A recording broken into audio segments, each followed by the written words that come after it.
Have you ever said something you deeply regretted later? Perhaps it seemed harmless at the moment, but then you watched as it chipped away at your peace or diminished the respect others had for you. In a world dominated by constant chatter and endless noise, the ability to hold your tongue at the right moment isn't just a sign of wisdom. It's an art, a skill that sets the truly self-aware apart. Stoic philosophy, a guide for navigating the chaos of life, teaches us that mastering our words is one of the most powerful ways to preserve inner energy and build lasting respect. Words have power, and when used carelessly, they can deplete us, create unnecessary conflict, or expose vulnerabilities that others might exploit. Today, we'll dive into a profound lesson drawn from Stoicism, the importance of knowing what not to say. Together, we'll explore 10 subjects that a true Stoic would avoid discussing, not out of secrecy or fear, but out of humility, self-respect, and the wisdom to protect one's energy. These aren't just lofty philosophical ideas, they are practical tools for navigating the complexities of everyday life, from your relationships to your workplace. Learning when and what to keep to yourself is not only a pathway to personal growth, but also a shield against the unnecessary chaos of external opinions and judgments. So, stay with me as we uncover these transformative insights that could change the way you communicate and protect your peace. If this resonates with you, I invite you to take the first step by hitting like, share, and subscribe to the Victory Stoic channel. And don't forget to comment with the affirmation, "I choose mindfulness and peace," to solidify your commitment to a life of clarity and inner strength. Number 1. Dwelling on past failures. Talking negatively about your past failures isn't just unhelpful. It's like dragging a soggy old suitcase filled with regret to every conversation you have. Sure, everyone has their fair share of stumbles, but constantly revisiting them with bitterness only serves to weigh you down and make others avoid the emotional baggage claim that is your personality. Picture this. You're at a dinner party, and someone casually asks about your career. Instead of sharing the strides you're making now, you sigh dramatically and launch into a tale of the one time you started a business that crashed and burned spectacularly. As you recount every agonizing detail, complete with self-pity and a sprinkle of bitterness, the room grows quieter. People start glancing at their plates or their phones, unsure whether to offer sympathy or look for an escape route. What you think is vulnerability comes across as wallowing. Worse, you've just rebranded yourself as that person who can't let go of the past. The problem isn't that you failed. Everyone does. The issue lies in how you frame it. Talking negatively about past failures doesn't only erode your self-esteem, it subtly signals to others that you're stuck in the past. Instead of seeing you as resilient, they might see someone unable to grow. A better approach? Reframe the story. Or better yet, don't tell it unless it serves a purpose. For instance, instead of lamenting how your business idea flopped, you could share what you learned from it, how it sharpened your skills, taught you perseverance, or led you to something even better. People are drawn to narratives of growth and triumph, not tales of endless self-flagellation. As the Stoic Marcus Aurelius once said, "The impediment to action advances action. What stands in the way becomes the way." Your past failures are not prisons, they're stepping stones. How you choose to speak about them determines whether you're moving forward or circling back. So, the next time you're tempted to bring up that ancient heartbreak, missed opportunity, or failed endeavor, pause. Ask yourself, does sharing this add value to the conversation, or am I just indulging in self-pity? Use your words to uplift and inspire, not to marinate in what went wrong. Remember, the past is a chapter, not the whole book. Let your actions today rewrite the story. Number 2. Bragging excessively about past successes. There's a fine line between sharing your achievements and turning every conversation into a one-man victory parade.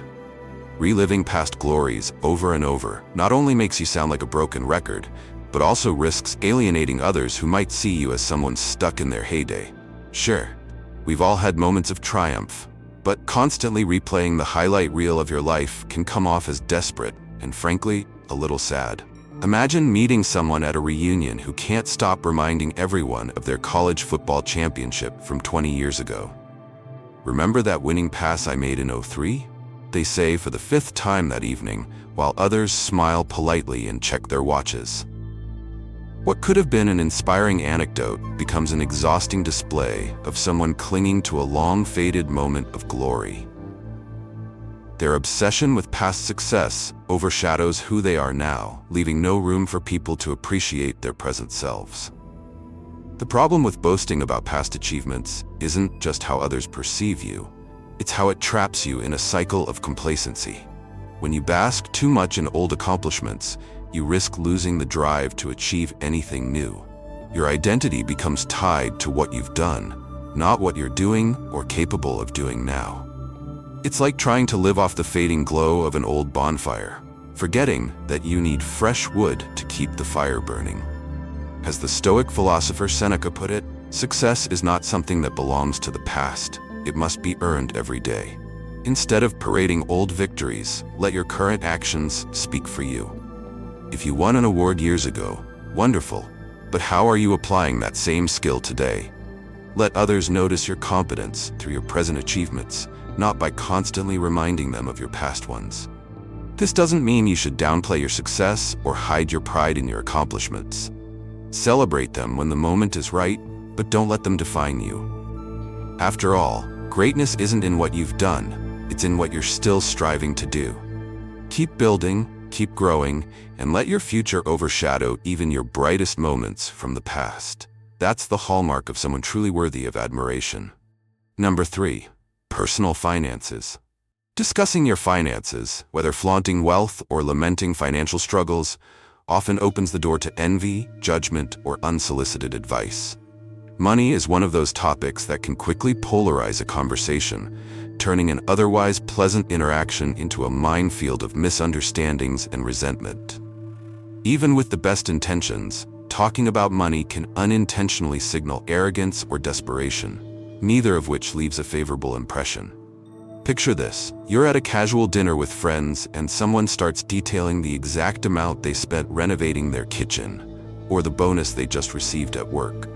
The room grows quiet, not from awe, but from discomfort. For some, the conversation might stir feelings of inadequacy or envy.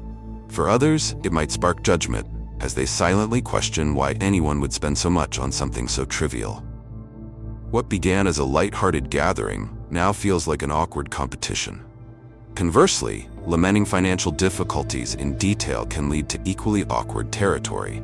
Sharing your struggles might elicit pity, or worse, unsolicited advice from people who don't fully understand your situation. What's meant as vulnerability can easily be misinterpreted as oversharing or a subtle cry for help, leaving everyone at the table feeling uneasy. The Stoics understood the volatile nature of money and its effect on human relationships. Epictetus wisely observed, "Wealth consists not in having great possessions, but in having few wants." This insight underscores the futility of attaching your worth or happiness to your financial status, whether high or low. Money is a tool, not a measure of character or value.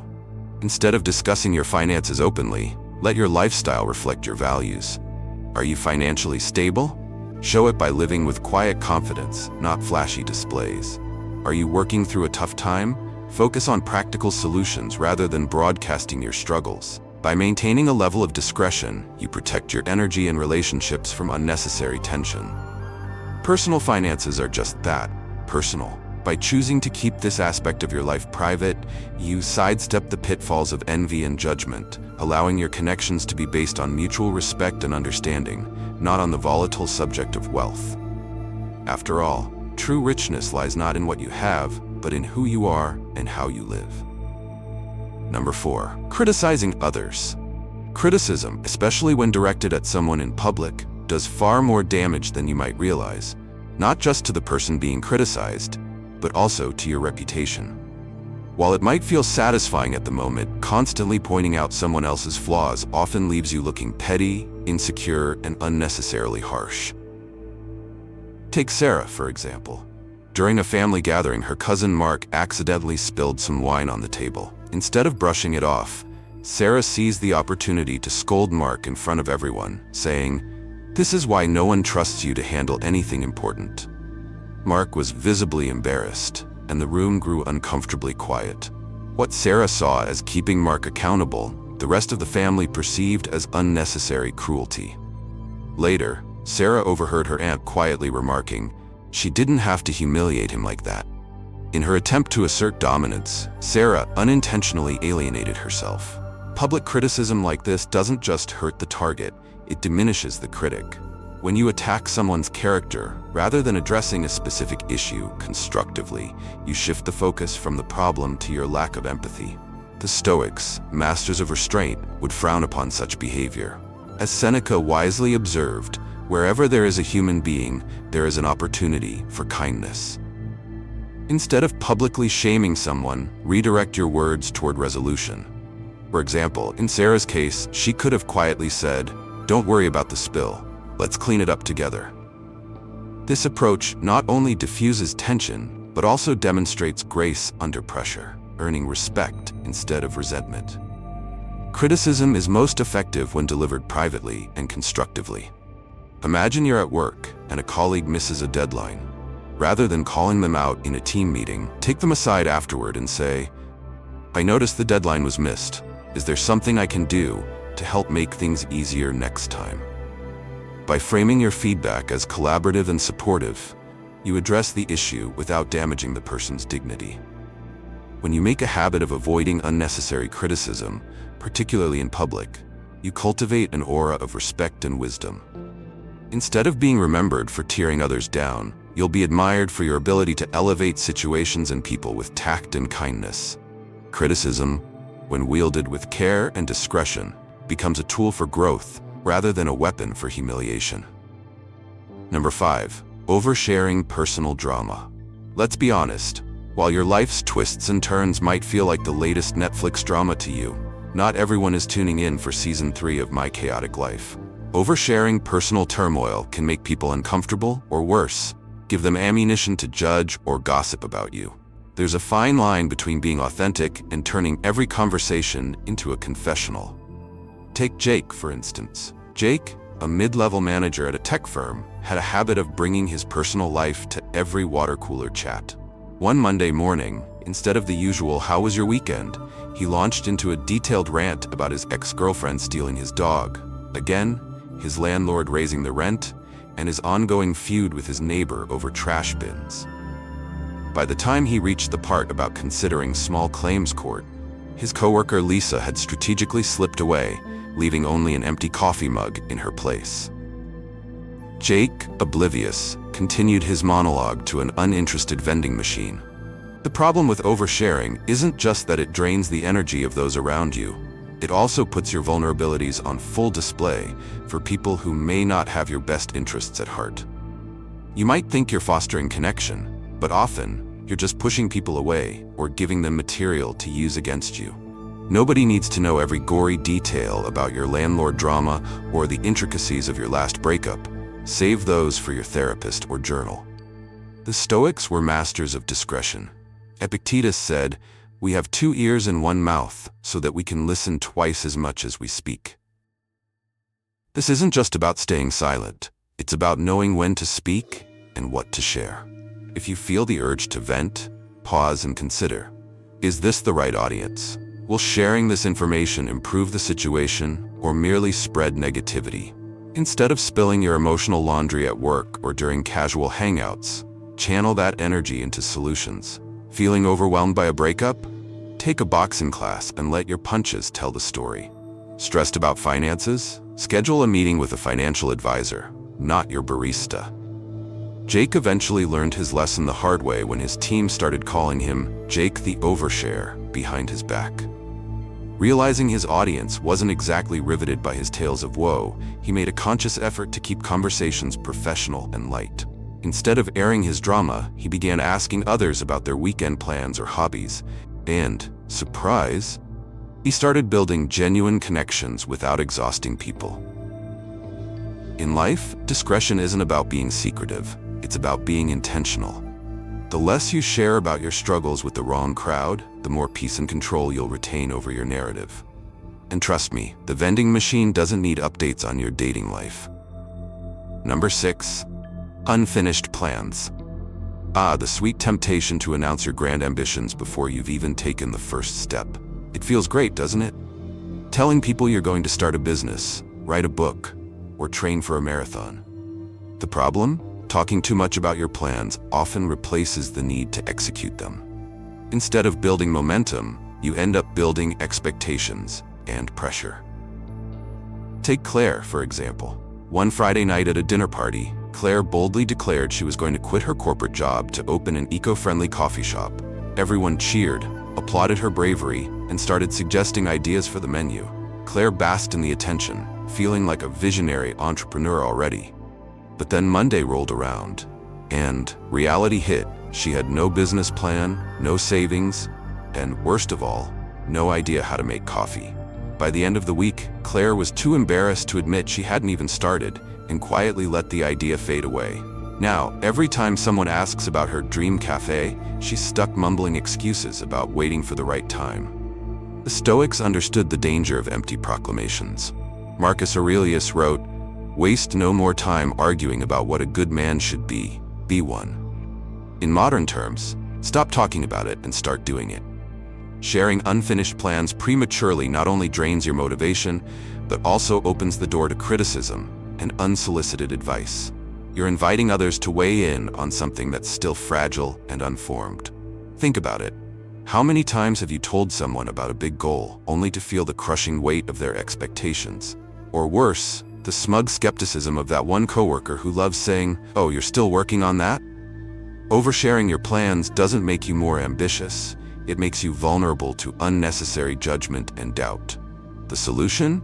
Keep your cards close to your chest. Treat your goals like a secret recipe. Let the finished dish impress, not the ingredients list. When someone asks, "What's new?" give them a polite smile and say, "You'll see soon enough." Focus on putting in the work quietly and let the results speak for themselves. Claire eventually learned this lesson. The next time she had a big idea, she didn't tell a soul until she'd made significant progress. Months later, when she finally opened the doors to her cafe, her friends were stunned. Not by her words, but by her actions. And you know what? The coffee was excellent. Number 7, other people's personal lives. Nothing sparks a roomful of awkward glances faster than prying into someone else's private affairs. Asking intrusive questions or making unsolicited comments about someone's personal life isn't just impolite, it's a surefire way to create tension and damage trust. People value their boundaries, and crossing them makes you look less like a concerned friend and more like an amateur detective on a nosy streak. Consider Emma at the office. She's friendly but guarded, and one day she mentions casually that she's taking a few days off.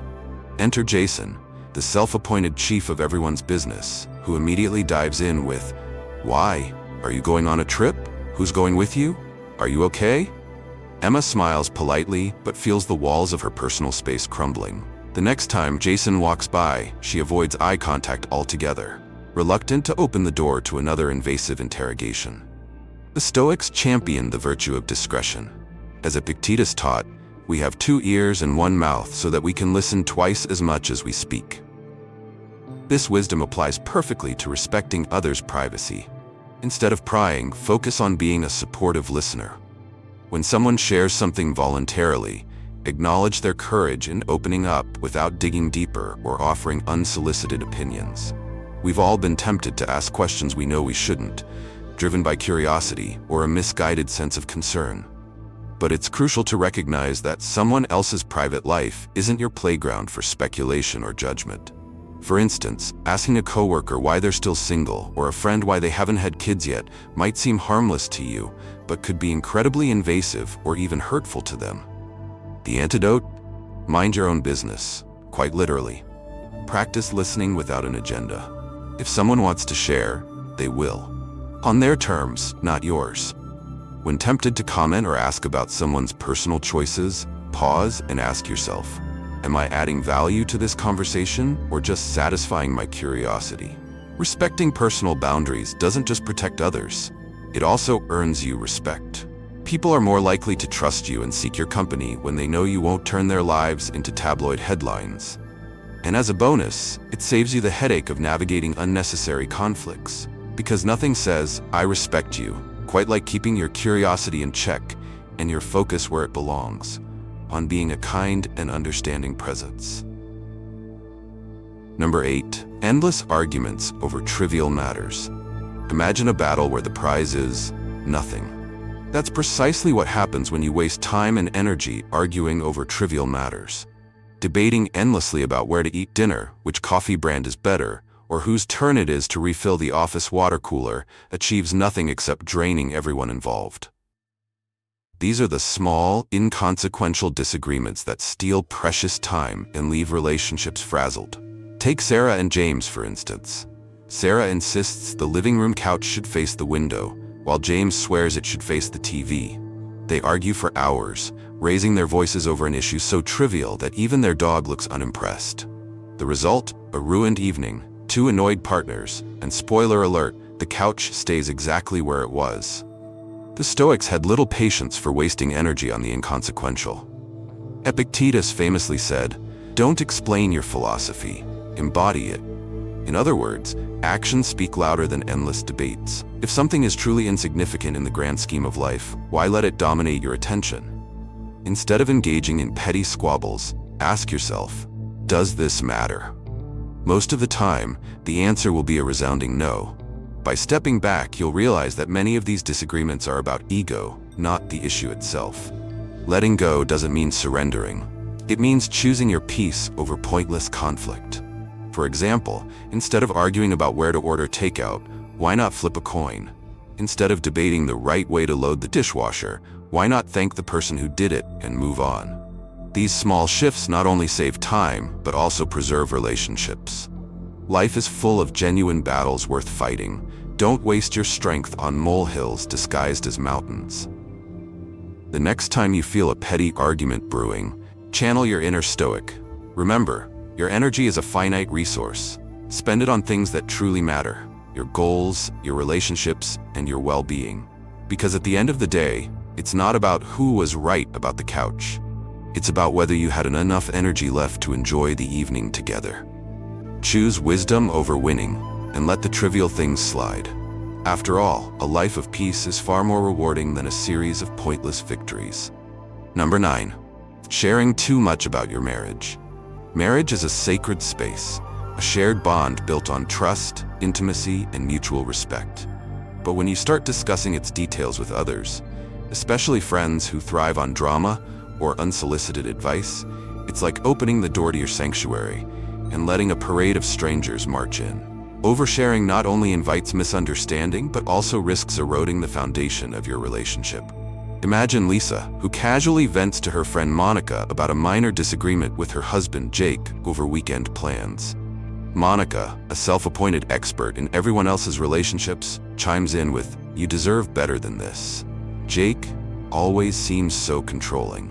What started as a harmless vent session turned into Lisa second-guessing her marriage. Jake, meanwhile, has no idea his personal life is being dissected over coffee. The result? A small issue is blown out of proportion, sowing seeds of doubt where none needed to exist. The Stoics understood the value of protecting what is sacred. Seneca wrote, "Nothing is as honorable as a grateful heart." Gratitude for your partner and the life you've built together should inspire discretion, not public airing of private matters. Marriage isn't about proving something to others. It's about fostering a connection that belongs to just the two of you. When faced with the temptation to overshare, ask yourself, who does this benefit? Venting might feel good at the moment, but it rarely solves the issue and often adds unnecessary layers of complication. Instead, consider discussing your concerns directly with your partner, or, if needed, a trusted counselor.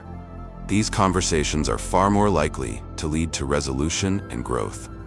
Preserving the privacy of your marriage doesn't mean pretending everything is perfect. It means respecting the sanctity of the relationship enough to work through its challenges internally, rather than broadcasting them externally. Choose your confidants wisely and be mindful of their intentions. A true friend listens and supports you without judgment or interference, while the wrong audience can plant doubt, fuel resentment, or even distort your perspective. Remember, your marriage isn't a public exhibit, it's a private masterpiece. Protect it with the same care and reverence you would a cherished work of art. The less noise you invite from the outside world, the more space you create for understanding, love, and growth within. Let your actions speak louder than words, and let your marriage thrive in the peace of its quiet strength. Number 10. Comparing yourself to others. Comparison is a thief in disguise, robbing you of joy, peace, and the ability to appreciate your unique path. When you compare yourself to others, whether it's their achievements, possessions, or even their seemingly perfect lives on social media, you unwittingly hand over your power. You start to measure your worth against someone else's highlight reel, forgetting that their struggles are conveniently edited out. Imagine Kevin, an ambitious but quiet marketing manager. He logs onto LinkedIn and sees his former college buddy promoted to vice president at a flashy tech startup. Kevin immediately spirals into a loop of self-doubt, questioning his career choices, his capabilities, and even his worth. What Kevin doesn't know is that his friend is silently battling burnout, living out of a suitcase, and questioning whether the job is even worth the price he's paying. The Stoics warned us against this trap.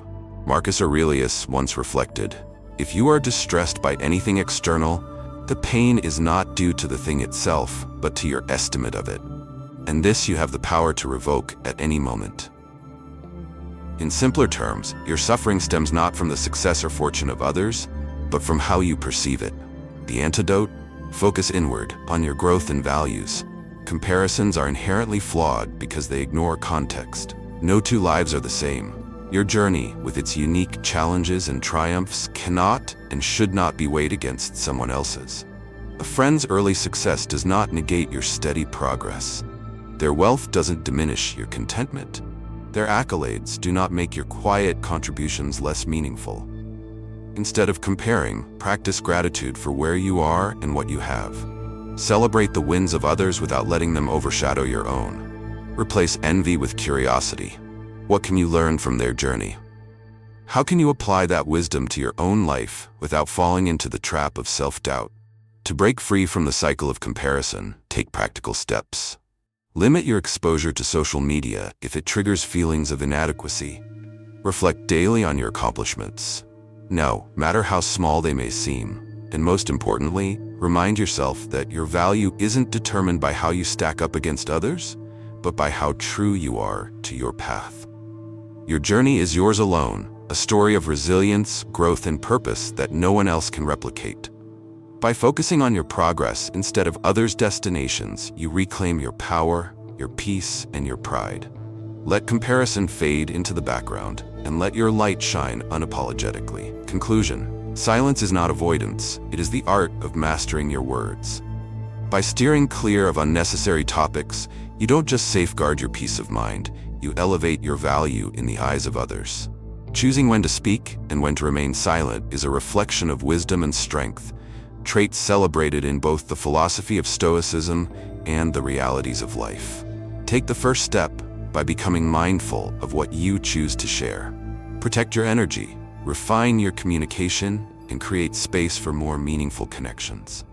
If this message resonates with you, don't forget to hit like, share, and subscribe to the Victory Stoic channel for more insights. Share your commitment to growth by leaving a comment with the phrase, "I choose silence and wisdom." Thank you for joining me on this journey today. Remember, true wisdom often lies in knowing the power of silence. Until next time, stay grounded, stay thoughtful, and continue to choose your words and your silence wisely.